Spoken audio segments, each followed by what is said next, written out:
Welcome. We are on day 100 of the chronological Bible in a year. Take a breath and take a moment to celebrate that you have set this time aside to hear God's word. Let's begin in 1 Samuel chapter 4. Now a man of Benjamin ran from the battle line and came to Shiloh the same day with his clothes torn and dust on his head. When he came, behold, Eli was sitting on his seat by the road keeping watch, because his heart was anxious about the ark of God. And the man came to give a report in the city, and all the city cried out. When Eli heard the noise of the outcry, he said, "What does the noise of this commotion mean?" Then the man came hurriedly and told Eli. Now Eli was 98 years old, and his eyes were fixed, and he could not see. The man said to Eli, "I am the one who came from the battle line. Indeed, I escaped from the battle line today." And he said, "How are things, my son?" Then the one who brought the news replied, "Israel has fled before the Philistines, and there has also been a great defeat among the people. And your two sons, Hophni and Phinehas, are also dead, and the ark of God has been taken." When he mentioned the ark of God, Eli fell off the seat backward beside the gate, and his neck was broken, and he died, for he was old and heavy. And so he judged Israel for 40 years. Now his daughter-in-law, Phinehas's wife, was pregnant and about to give birth. And when she heard the news of the ark of God had been taken, and that her father-in-law and her husband had died, she kneeled down and gave birth, because her pains came upon her. And about the time of her death, the women who were standing by her said to her, "Do not be afraid, for you have given birth to a son." But she did not answer or pay attention. And she named the boy Ichabod, saying, "The glory has departed from Israel, because the ark of God has been taken, and because of her father-in-law and her husband." So she said, "The glory has departed from Israel, because the ark of God has been taken." Now the Philistines took the ark of God and brought it from Ebenezer to Ashdod. Then the Philistines took the ark of God and brought it into the house of Dagon and placed it beside Dagon. When the Ashdodites got up early the next day, behold, Dagon had fallen on his face to the ground before the ark of the Lord. So they took Dagon and set him back in place. But when they got up early the next morning, behold, Dagon had fallen on his face to the ground before the ark of the Lord. And the head of Dagon and both palms of his hands were cut off in the threshold. Only the torso of Dagon was left. For that reason, neither the priests of Dagon nor any who entered Dagon's house step on the threshold of Dagon in Ashdod to this day. Now the hand of the Lord was heavy on the Ashdodites, and he made them feel devastated and struck them with tumors, both Ashdod and its territories. When the men of Ashdod saw that it was so, they said, "The ark of the God of Israel must not remain with us, because his hand is severe on us and on Dagon our God." So they sent word and gathered all the governors of the Philistines to them, and said, "What shall we do with the ark of the God of Israel?" And they said, "Have the ark of the God of Israel brought to Gath." So they took the ark of the God of Israel away. And after they had taken it away, the hand of the Lord was against the city, creating a very great panic. And he struck the people of the city, from the young to the old, so that tumors broke out on them. So they sent the ark of God to Ekron.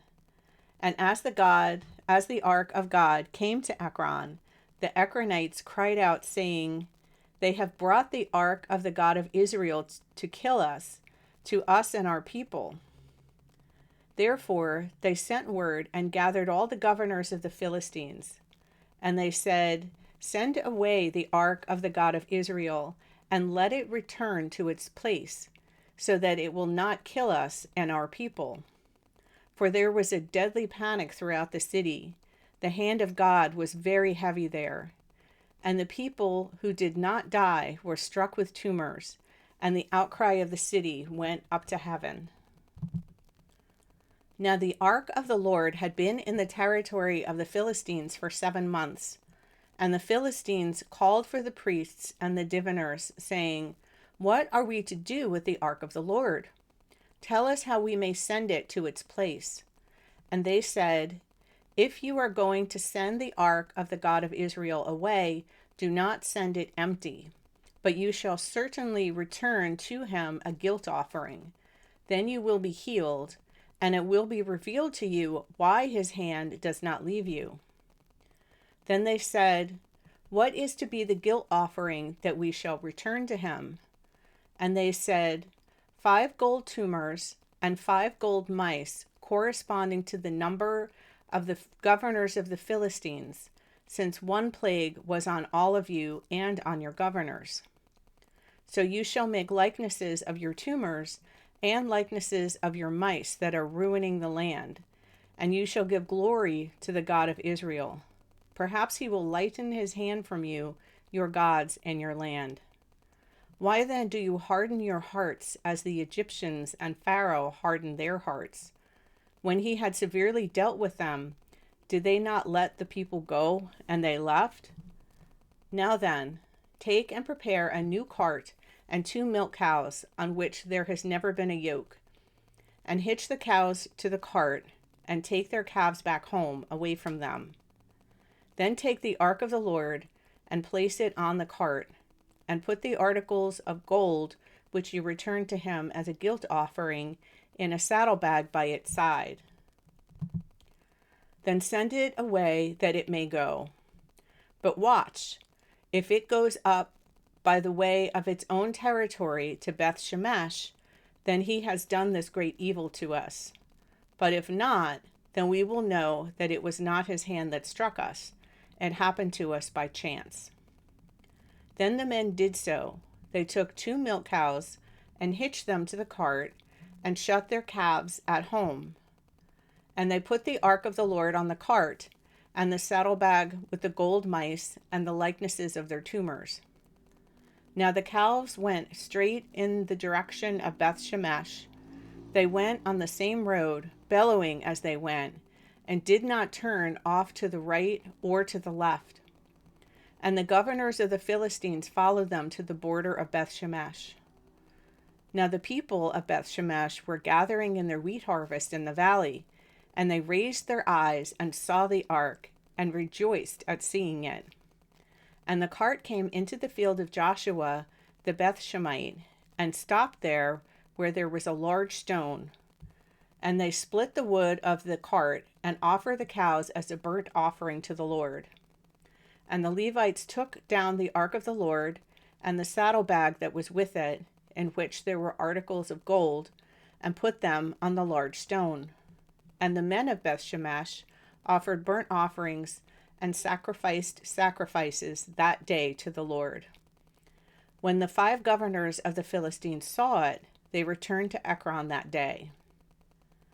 Now these are the gold tumors which the Philistines returned as a guilt offering to the Lord: 1 for Ashdod, 1 for Gaza, 1 for Ashkelon, 1 for Gath, and 1 for Ekron. And the gold mice, corresponding to the number of all the cities of the Philistines belonging to the 5 governors, both of fortified cities and of country villages. The large stone on which they placed the ark of the Lord is a witness to this day in the field of Joshua the Beth Shemite. Now he fatally struck some of the men of Beth Shemesh because they had looked into the ark of the Lord. He struck 50,070 men among the people. And the people mourned because the Lord had struck the people with a great slaughter. And the men of Beth Shemesh said, "Who is able to stand before the Lord, this holy God? And to whom will he go up from us?" So they sent messengers to the inhabitants of Kiriath Jearim, saying, The Philistines have brought back the ark of the Lord. Come down and take it up to yourselves." And the men of Kiriath-jearim came and took the ark of the Lord, and brought it into the house of Abinadab on the hill, and they consecrated his son Eleazar to watch over the ark of the Lord. From the day that the ark remained at Kiriath-jearim, the time was long, for it was 20 years, and all the house of Israel mourned after the Lord. Then Samuel spoke to all the house of Israel, saying, "If you are returning to the Lord with all your heart, then remove the foreign gods and the Ashtaroth from among you, and direct your hearts to the Lord, and serve him alone, and he will save you from the hand of the Philistines." So the sons of Israel removed the Baals and the Ashtaroth, and served the Lord alone. Then Samuel said, "Gather all Israel to Mizpah, and I will pray to the Lord for you." So they gathered to Mizpah, and drew water, and poured it out before the Lord, and fasted on that day, and said there, "We have sinned against the Lord." And Samuel judged the sons of Israel at Mizpah. Now when the Philistines heard that the sons of Israel had gathered at Mizpah, the governors of the Philistines went up against Israel.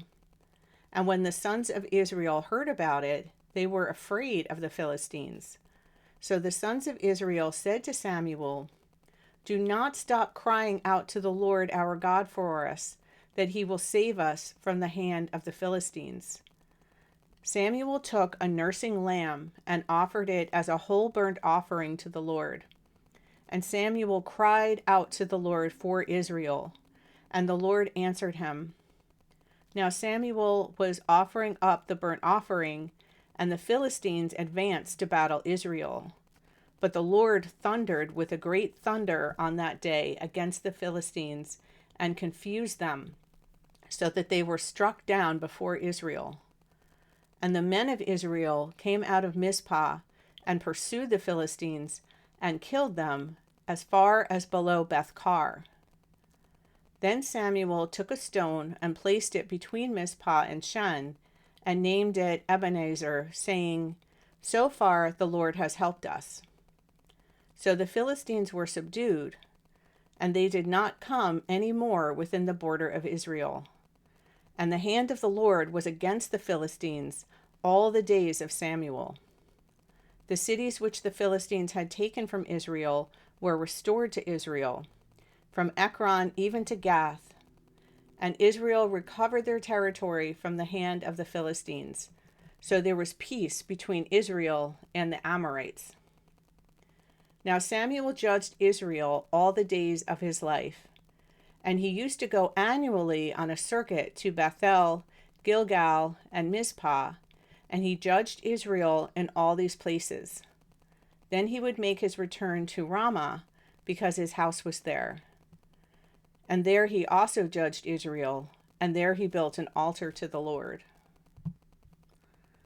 Now it came about, when Samuel was old, that he appointed his sons as judges over Israel.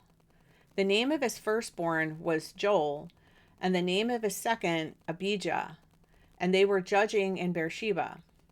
His sons, however, did not walk in his ways, but turned aside after dishonest gain, and they took bribes and perverted justice.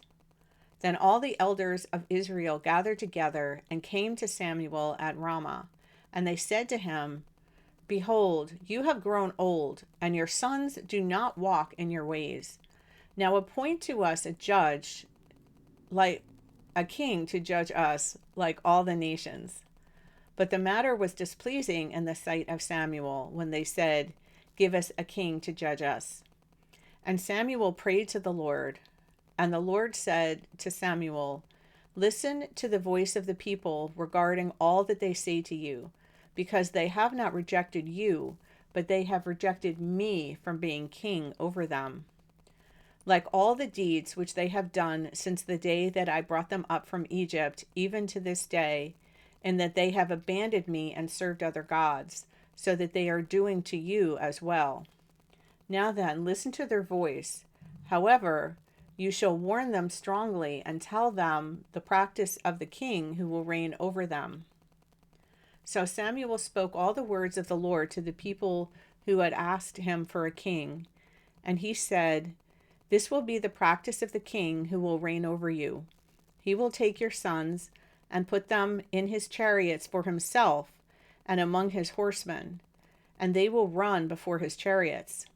He will appoint for himself commanders of thousands and commanders of fifties, and some to do his plowing and to gather in his harvest, and to make his weapons of war and equipment for his chariots. He will also take your daughters and use them as perfumers, cooks, and bakers. He will take the best of your fields, your vineyards, and your olive groves, and give them to his servants. And he will take 1/10 of your seed and your vineyards and give it to his high officials and his servants. He will also take your male servants and your female servants, and your best young men and your donkeys, and use them for his work. He will take 1/10 of your flocks, and you yourselves will become his servants. Then you will cry out on that day because of your king whom you have chosen for yourselves, but the Lord will not answer you on that day." Yet the people refused to listen to the voice of Samuel, and they said, "No, but there shall be a king over us, so that we also may be like all the nations, and our king may judge us and go out before us and fight our battles." So after Samuel had heard all the words of the people, he repeated them in the Lord's hearing. And the Lord said to Samuel, "Listen to their voice and appoint a king for them." So Samuel said to the men of Israel, "Go, every man to his city." Thank you for listening. I pray that the seed of God's word will be planted in your heart and will continue to grow.